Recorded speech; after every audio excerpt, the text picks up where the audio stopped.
Northern Ireland's Footballing Greats presents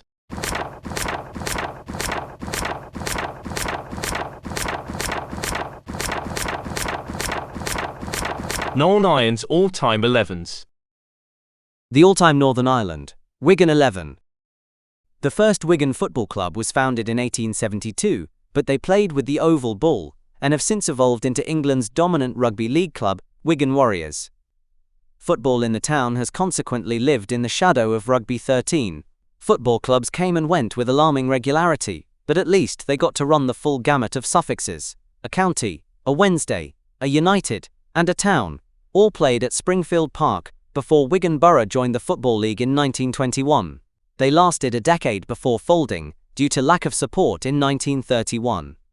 A year later, Wigan Athletic were founded, and they would earn election to the Football League in 1978, replacing near neighbours Southport. Wigan remained a comparatively low-key league member until 1995, when local businessman and former professional footballer Dave Whelan bought the club. In 1999, Wigan left Springfield Park, which had been the home of football in Wigan since 1897, for a new ground that they would share with the Warriors, JJB Stadium, named after Whelan's sports retail business. Wigan were promoted to the Premier League for the first time in 2005, reached the League Cup final in 2006, and won the FA Cup in 2013. The years since have been tough. With Whelan stepping back from running the club and eventually selling up, Wigan have yo-yoed between the Championship and League One. They have won the League One title 3 times in the past decade, and suffered financial hardship. In total, 2 Northern Ireland internationals have managed Wigan Athletic, while 24 Northern Ireland-born or qualified players have appeared for their first team. Billy Cook, manager, 1956. As a skillful fullback, Cook won trophies with Celtic and Everton during the 1930s, along with 15 Ireland caps. After the war, he became player-manager of Rhyl, coached Sunderland, managed Brann Bergen in Norway, the Peru national team, Portadown and Northern Ireland's youth side. In August 1956, he was appointed manager of Wigan Athletic, then playing in the Lancashire combination, on a 12-week contract. He refused the chance to extend his stay and returned to the Football League for coaching spells at Crewe Alexandra and Norwich City. Brian Hamilton, manager, 1985 to 1986 and 1989 to 1993. After a long playing career that included spells with Linfield, Ipswich Town and Everton, as well as 50 Northern Ireland caps, Brian Hamilton became player-manager of Tranmere Rovers in 1980. He was sacked by the cash-strapped 4th Division side in February 1985, but the following month, he was appointed manager of Wigan. Just 7 weeks later, Hamilton led the Latics out at Wembley, as they defeated Brentford in the Freight Rover Trophy final. He moved to 1st Division Leicester City in the summer of 1986 to become team manager, but returned to Springfield Park in March 1988 as chief executive. A year later, he took over as manager again. In March 1993, he resigned, as Wigan slid towards a first-ever relegation as a league club.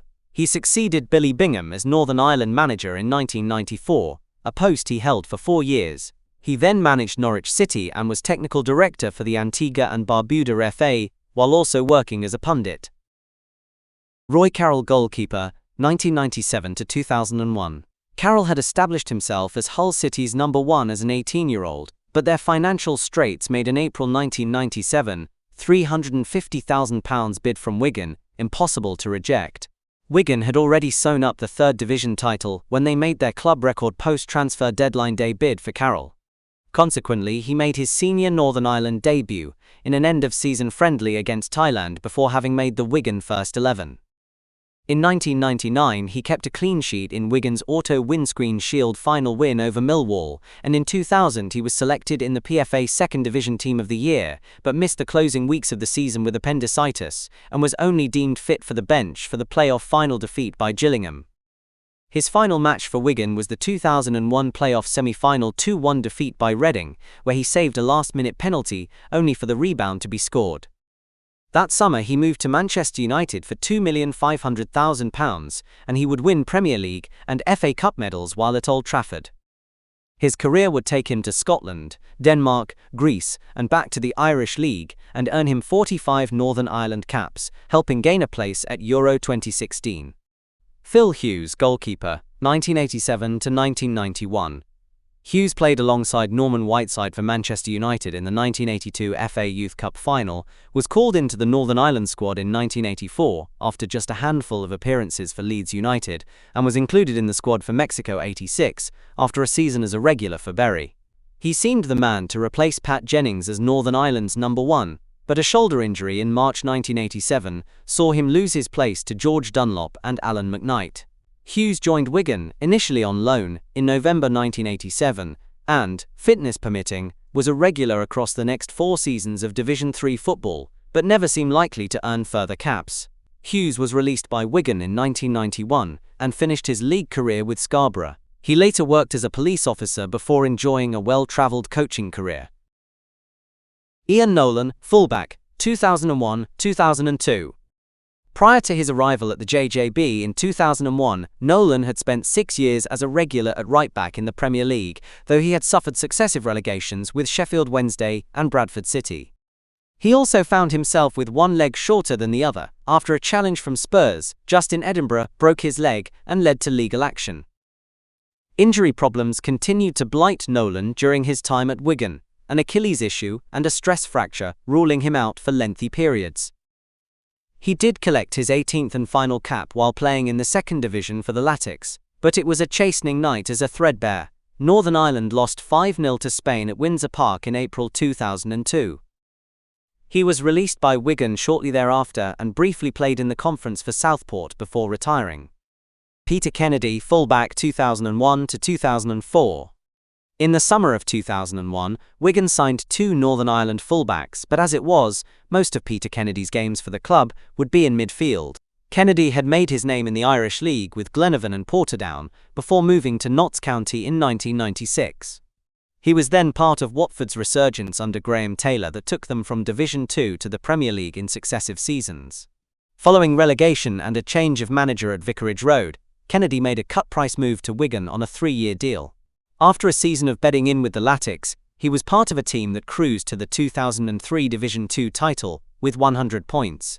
He fell out of the reckoning the following season and spent a month on loan at Derby County, but won his 20th and final cap in Laurie Sanchez's first match, a glorious 4-1 defeat by Norway in February 2004. After 2 seasons with Peterborough, he returned to the Irish League as player and coach. Peter Boyle, left-back, 1907. It was something of a coup for Wigan Town in June 1907 when they signed Peter Boyle and immediately appointed him captain. A robust back, Boyle was a 2-time FA Cup winner from his time with Sheffield United and also a 2-time league runner-up with Sunderland and the Blades. He had also won 5 Ireland caps, a tally which might have been higher had the Irish FA found out sooner that he was not in fact from Coatbridge in Scotland, but rather had emigrated from Carlingford as a small child. Hopes were high for Wigan Town's 1907-1908 season, and they started their Lancashire combination campaign brightly, winning 3 of their first 4 matches. Things began to go awry, and in the wake of a 4-0 defeat by Blackburn Rovers reserves, manager James Harrold was sacked, and Boyle dropped. By the end of October he had a transfer request granted, and he made the short move to Chorley. He served in Greece during the Great War, and continued his playing career into his 40s. He worked as a miner and pub steward, and in 1925 had the honour of seeing his son Tommy follow in his footsteps as an FA Cup winner with Sheffield United. Pat McGibbon, centre-back, 1997-2002. A contemporary of the class of '92 at Manchester United, although McGibbon's first-team opportunities at Old Trafford were limited, he was able to establish himself in Brian Hamilton's Northern Ireland squad. Initially signed on loan by Wigan in March 1997, it was his headed goal in a 1-0 win over Colchester that copper-fastened promotion from the 3rd Division. The deal became permanent in August '97 and he was a regular in the centre of defence over the next 4 seasons, including in the 1999 Auto Windscreen Shield win. McGibbon became disillusioned early in the 2001-2002 season and submitted a transfer request. He joined Scunthorpe on loan before a brief spell with Tranmere Rovers. He then rejoined Portadown, where he had started his career, and won the Irish League with Glentoran. Since retiring as a player, McGibbon has held various managerial and coaching roles, runs a physiotherapist practice, having qualified during his playing career, and founded Train to Be Smart, a physical and mental health charity. Darren Patterson, centre-back, 1989-1992. At 19 years old, Patterson had something of a baptism of fire as a Wigan player, making his first start, and only his second senior appearance, in a Littlewoods Cup tie against Liverpool at Anfield in September 1989. It was going well up to the hour mark with the Latics leading 2-1 before Rush, Beardsley, Barnes et al. Clicked into gear, and the Reds ran out 5-2 winners. It remained a landmark moment for a player released by West Bromwich Albion just 6 months earlier. Patterson established himself over 3 seasons at Springfield Park, earning a £225,000 move to Premier League Crystal Palace in 1992. At the end of his first season at Selhurst Park, he was called into the Northern Ireland squad for the first time. That was despite having played only reserve team football. He remained a regular on the international scene under his former Wigan boss Brian Hamilton, but it was 1994-95 before he enjoyed a run in the Palace side. In the years that followed, he played for Luton, Dundee United and Oxford before moving into management. Noel Ward, defender 1976-1979. In 1979, Noel Ward looked likely to become the first Wigan Athletic player to gain full international honours. The tough tackling defender was called into the Northern Ireland squad by Danny Blanchflower, who was also interested in taking the 26-year-old to Chelsea. Ward had come to the fore as a teenage striker with Derry City, winning Northern Ireland youth caps and appearing in the 1971 Irish Cup final. He joined Portadown after Derry resigned from the Irish League and in 1974 joined Aberdeen. It was at Pittodrie that he was converted to a centre-half. He couldn't convince future Scotland boss Ali MacLeod that he was worthy of a regular first-team place, and he found himself in the reserves, where he often appeared in goals, utilising his 6'2" frame and handling skills learned representing Tyrone as a schoolboy Gaelic footballer. On his release by Aberdeen, he joined Wigan in the Northern Premier League, and he quickly became a fan favourite. In 1978, Wigan finished runners-up in the NPL and made a successful application to join the Football League. He skippered Wigan to 6th place in the 4th Division in 78-79. It all came crumbling down on the 1st of September 1979, when he suffered a broken leg in a match against Portsmouth. Despite battling hard to return to fitness, he was forced to retire and was awarded a testimonial match against Chelsea in 1982. He remained in Wigan, managing a local supermarket, and has followed the Latics for over 40 years. Alex Bruce, 2017-2019. When Alex Bruce arrived at Wigan on loan in January 2017, it had been 8 years since his father, Steve's, second managerial spell with the club had ended. That is not to say the pair's careers had never overlapped, as father had previously managed son at Birmingham and Hull. Bruce Jr. had been born in Norwich during his father's time playing in the city. But it was his paternal grandmother from Bangor that made him eligible to play for both Northern Ireland and the Republic of Ireland.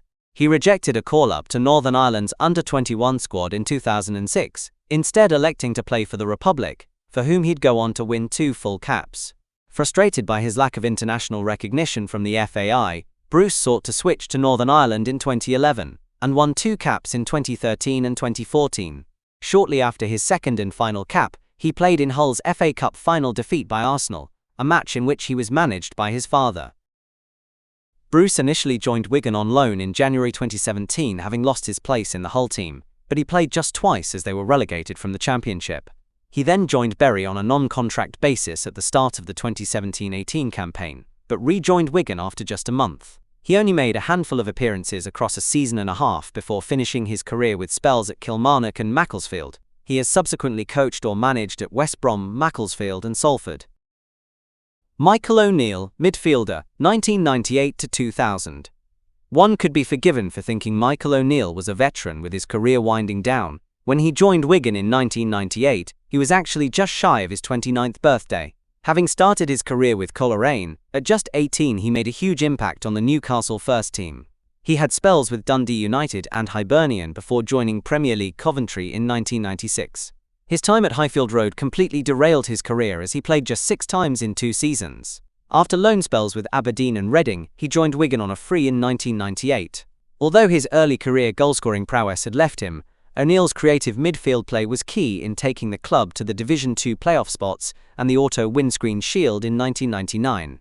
Although his contract wasn't renewed in 2000, O'Neill's career continued with spells at St Johnstone, Clydebank, Glentoran and Ayr, as well as in the US with Portland Timbers and Boston Bulldogs. He then entered management, most notably taking charge of Northern Ireland.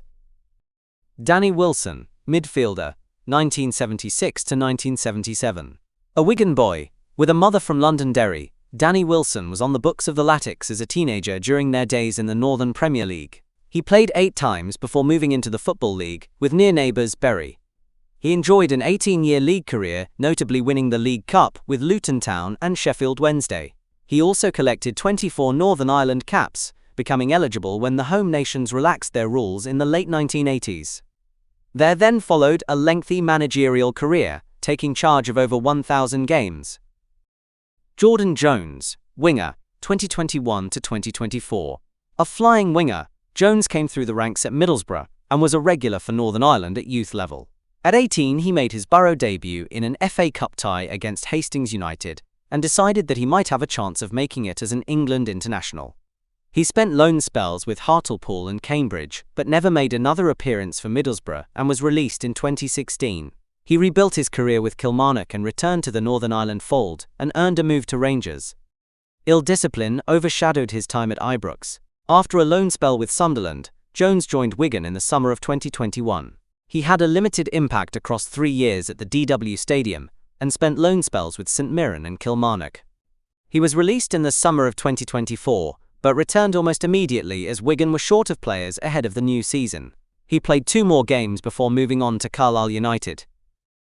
David Campbell, winger, 1994. Dave Campbell broke into Brian Clough's Nottingham Forest midfield in the mid-1980s and earned a place in Northern Ireland's Mexico '86 squad, making his first international start against Brazil in Guadalajara.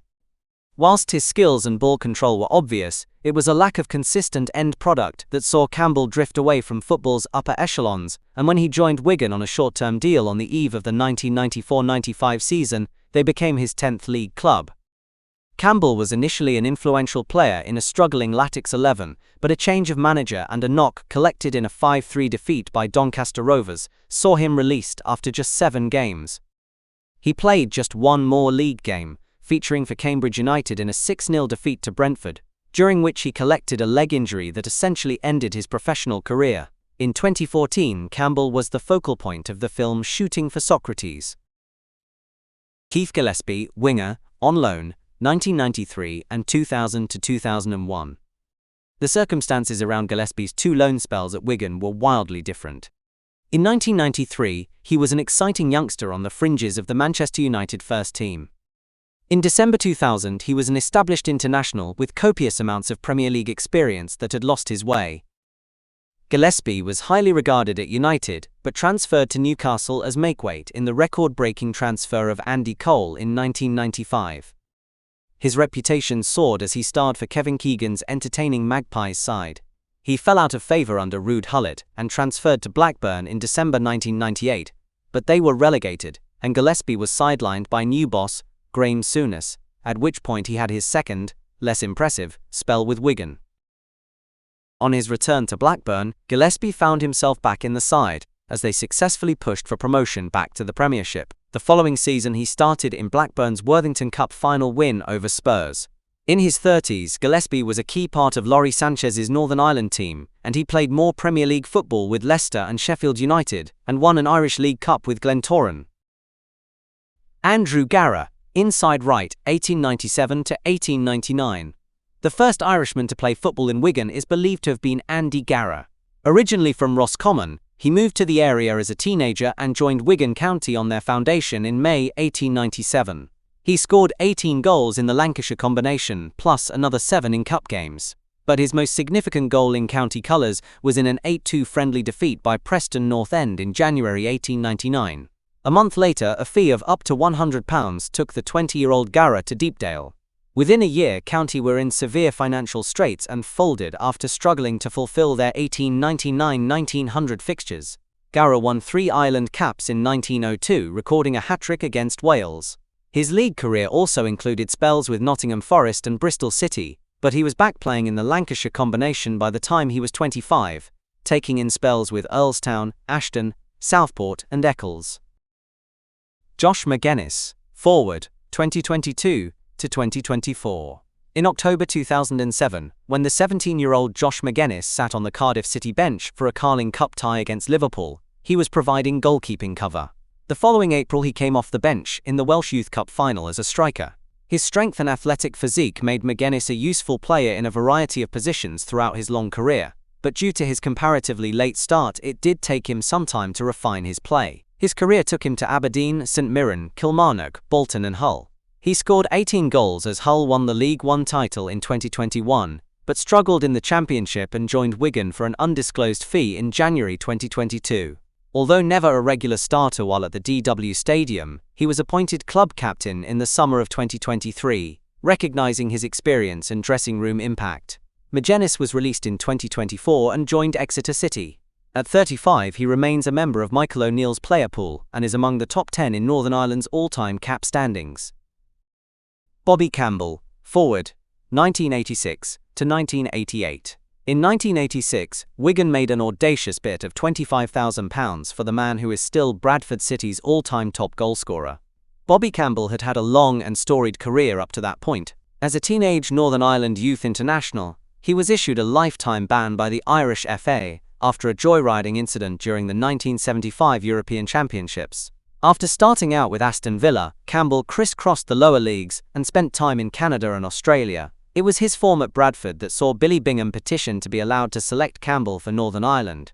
And so it was. In the build-up to the España '82 World Cup, Campbell returned to the international stage. His behaviour in Spain meant that Bingham never considered calling Campbell up again. In 1984-85, Campbell scored 23 times as Bradford won the third division title, but that was overshadowed by a fire at Valley Parade that claimed 56 lives. In the weeks that followed, Campbell made countless hospital visits and dedicated himself to fundraising efforts. He joined Wigan in October 1986, just past his 30th birthday, and he finished as top scorer in each of his 2 seasons at Springfield Park, with a personal highlight being a hat-trick in a League Cup tie against Bolton in August 1987. After retiring, Campbell worked as a steward at a working man's club, but sadly took his own life in 2016 at the age of 60. Will Grigg, forward, 2015 to 2019. In 2015-16, Will Grigg was on fire. He scored 25 times as Wigan won the League One title, earned a place in Northern Ireland's European Championship squad, and inspired one of the most pervasive football songs of recent times. It was the third successive season that Grigg's goals had aided a club to promotion from the third tier, having previously helped Brentford, then MK Dons, to runners-up spot. Although Wigan suffered an immediate relegation from the Championship, Grigg was again key as they celebrated another League One title in 2017-18, scoring 19 EFL goals. Even more impressive was his FA Cup return of 7 in 8 appearances, including 4 in wins against Premier League opposition Bournemouth, West Ham and Man City. Grigg left the DW for Sunderland in January 2019 for a fee in excess of £3 million, a record amount paid by a third-tier club. At 34, Grigg remains an active goalscorer with League Two Chesterfield. Billy Mackay, forward, 2015. A somewhat opportunistic signing, Mackay arrived at Wigan for just £150,000 in January 2015. He had been a prolific goalscorer for Inverness Caledonian Thistle in the Scottish Premiership over the previous 3.5 seasons, and established himself in the Northern Ireland squad, but with his contract running down, Cowley decided to cash in. Mackay never adjusted to the EFL Championship and started just once as Wigan suffered an immediate relegation.